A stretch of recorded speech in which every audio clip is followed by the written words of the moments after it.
Hi students, it's Ms.Boley here. Today we are going to learn about monochromatic art in history. So first of all, I hope everyone is doing great.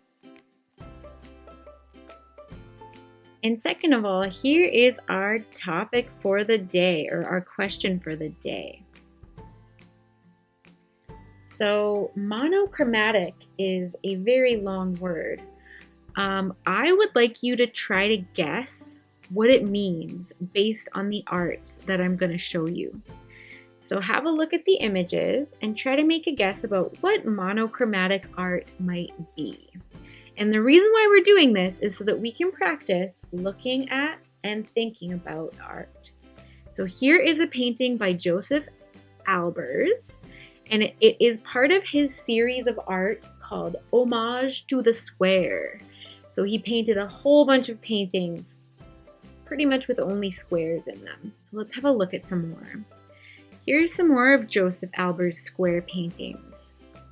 Have a look at the colors in there and try to come up with what you think monochromatic might mean. So I also want to know, which one of these do you like best, and what do you think of it? I mean, they're just squares. Do you think that those are beautiful, or too simple, or maybe the simplicity is what's good about them? I would really like to know.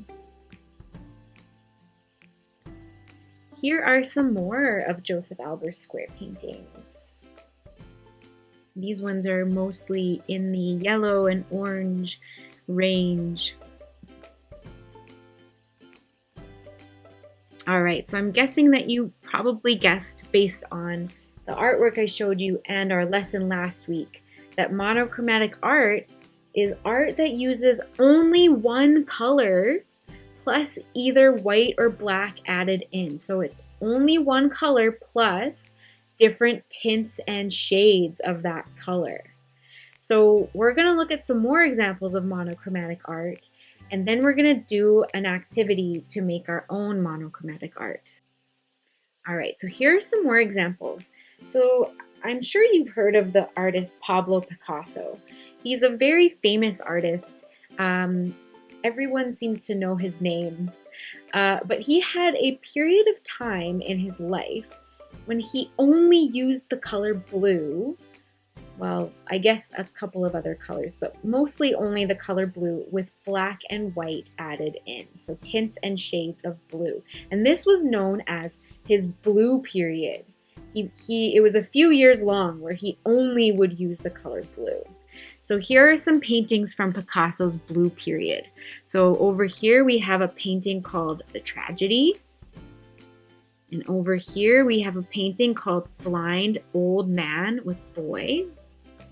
And right here we have another one of an old man called The Old Guitarist. So I want to know what you notice about these. One thing that I notice is a lot of them, well, all of them mostly, are about sad subjects. And they all use the color blue pretty much exclusively, except for this old man's guitar. Everything here is a shade of blue. Even when it's something really, really light, there's still a little bit of blue added in for a little bit of a bluish white.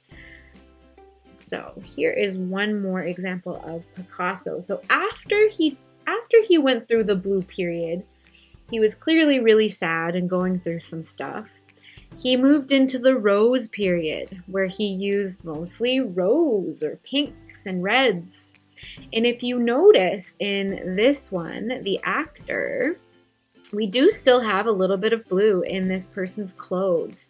So he's sort of transitioning from the blue to the rose period. And we do still have a lot of dark colors, which are, there's more black added into that rose red color. And the same thing with this one right here. Whereas over here we have it, this is a little bit more happier, I feel like, than say this one right over there. So it's interesting to me that Picasso went through those two periods where he was using mostly blue and then mostly rose.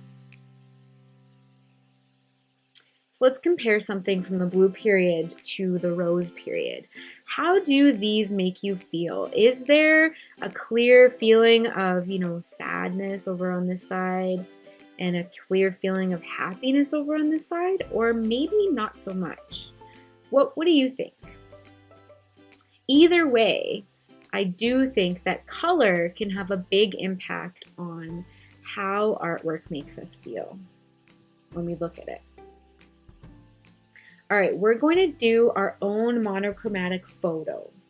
So you're going to watch this video, and in the video, we're going to see an art teacher from the Art Gallery of Ontario showing us how to make a monochromatic piece of art, a photograph, using just the objects in our houses. So another found object assignment. So you can use some of your beautiful stuff collection, or you could use some of your beautiful stuff collection and some objects from your house. Let's have a look at the video, and then afterwards I'll show you my monochromatic photo. Hi everybody, my name is Tiana Roebuck. I'm the Associate Curator of Studio Programming and Learning at the Art Gallery of Ontario, and welcome to my home. Today we're going to do a really fun art project that doesn't need any fancy art materials, just things you can find where you live. So it's a combination of I Spy, scavenger hunt, and something called monochromatic art. So if you don't know that word, monochromatic, it means one color. So your first challenge for this art project is to think of your favorite color. So I'm going to choose blue for this project, and what I did is I looked around where I lived and I found objects at all different shapes, sizes, textures, different values, different shades, but they were all the color blue, and I brought them all together. So let's have a look at what I found.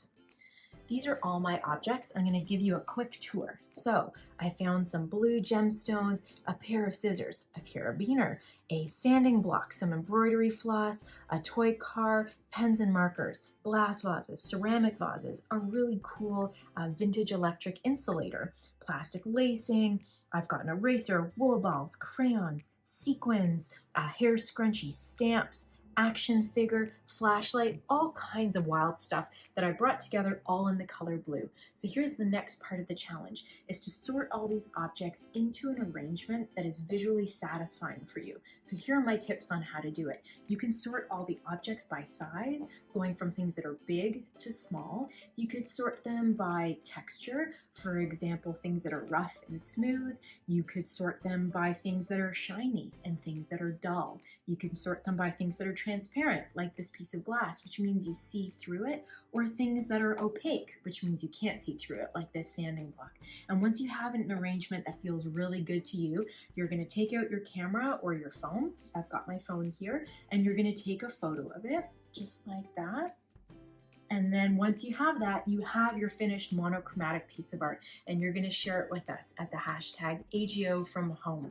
Now here's my little secret tip. Once you've done this project once and you've done it with your favorite color, try it again, but this time do it with the whole rainbow. So search around, do your color scavenger hunt, but find all the colors of the rainbow, and then have fun recreating that rainbow inside your home.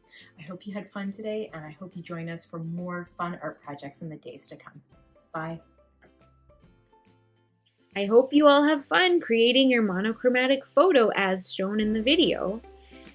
Here is the photo that I made. So I picked the color green. I went around my home and I collected some green objects. I arranged them in this particular configuration, and then I took a photo and uploaded it. I would love to see your photos of your monochromatic art or your monochromatic photograph. And then in the future, we're going to do our own monochromatic art piece using other art materials, not found objects. So I hope you enjoyed this video. Thanks very much for watching.